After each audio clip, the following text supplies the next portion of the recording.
हमारे साथ है मांडू विधायक जेपी पटेल। जेपी पटेल जी, नियोजन नीति को लेकर सरकार फिर से अपने पीठ थपथपाने का बोल रही है कि हम लोग सर्वे कराए, 73% युवा हमारे साथ है। क्या कहेगा नियोजन नीति जो फिर से ला रही है सरकार, उसको लेकर क्या कहेंगे?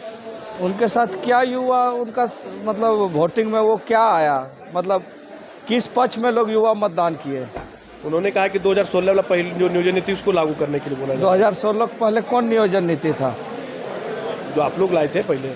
तो हम लोग कहाँ उसको हटाने के लिए बोले थे? हम लोग तो कहा कि आप 1932 ला रहे हैं तो आप लाइए, हम लोग तो मना नहीं किए थे। लेकिन जब तक आप नियोजन नीति अपना बनाए नहीं थे, अब 3 साल आप पूरा हल्ला किए कि हम 1932 लाएंगे, 1932 लाएंगे, और आप लाए नहीं। 3 साल तक किसी तरह का बहाली नहीं हुआ। और संजोग ये भी रहा कि कितने लोगों का जो उम्र है वो भी पार हो गया। तो कहीं ना कहीं हेमंत जी ने युवाओं को छलने काम किया था। हम लोग ने तो पहले ही कहा था कि आप 1932 ला रहे तो जल्दी लाइए।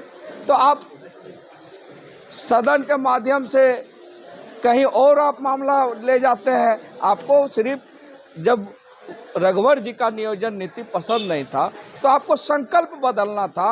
जो 1916 का नियोजन नीति बना उसको 2016 को आप उसको ले आते, 1932 लाते, या फिर जो झारखंड हित में एक बार सर्वे कराते कि जनता सबसे ज़्यादा किस चीज़ को मांग रही है। बहुत जगह लोग कह रहे हैं कि मेरे यहाँ 56 में सर्वे हुआ, हमारे यहाँ 65 में सर्वे हुआ। तो कहीं ना कहीं सरकार सिर्फ लोगों को लड़ाने का काम किया। जेपी पटेल जी, सत्ता पक्ष के कई विधायक मंत्री कह रहे हैं कि आप लोग सदन में तो हंगामा कर ही रहे हैं, बाहर भी हंगामा कर रहे हैं, राज्य की जनता के हित के बारे में नहीं सोच रहे, कोई जन कल्याण के बारे में चर्चा करने को, सुनने को तैयारी आप लोग नहीं है। कैसे नहीं? कल तो सदन में हम लोग सहयोग किए, सदन में हम लोग सहयोग किए। अब हमारा काम है उनको आईना दिखाना। आप हर चीज़ करते रहिएगा और हम देखते रहेंगे।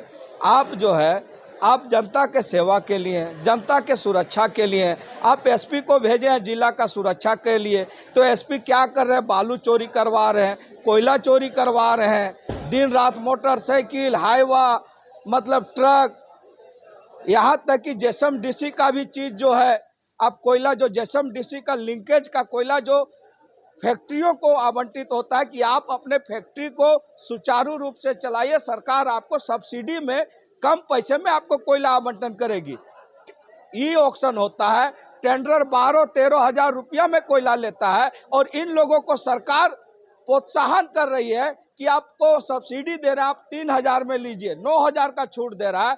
और वो फैक्ट्री मालिक क्या कर रहे हैं कि अपने यहाँ कोयला का उपयोग ना करके वो वहाँ के एसपी, डीसी, डीएमओ, यहाँ तक कि जेएसएमडीसी स्टेट गवर्नमेंट का खनन भूतत्व विभाग इन्वॉल्व है, वो पूरा बनारस और डेहरी मंडी में कोयला को बेच रहे हैं, अवैध कारोबार कर रहे हैं।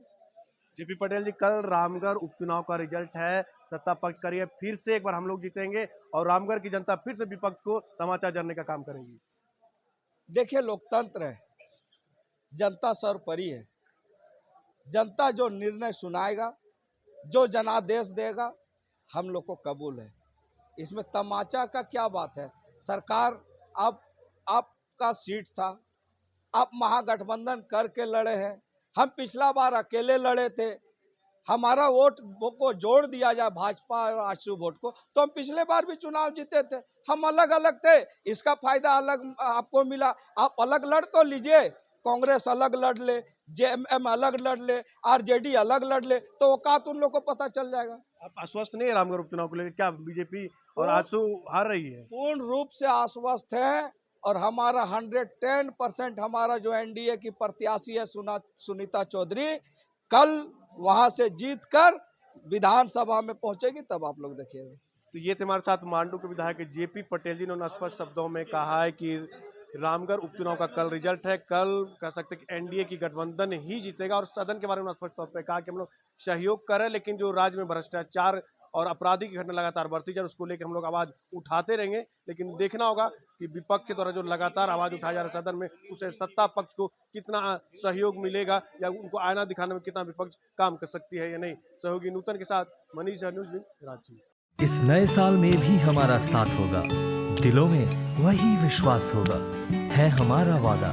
अब बनाएं इंडिया को मजबूत ज्यादा। wish you all a very, very happy new year. Delhi Public School, admission going on, nursery to class 11, CCTV से लैस क्लासरूम, अत्याधुनिक लाइब्रेरी और लैब की व्यवस्था, योग्य शिक्षक, म्यूजिक टीचर संवारेंगे आपके बच्चों का भविष्य। गर्ल्स बॉयज के लिए हॉस्टल, आरओ के जरिए पेयजल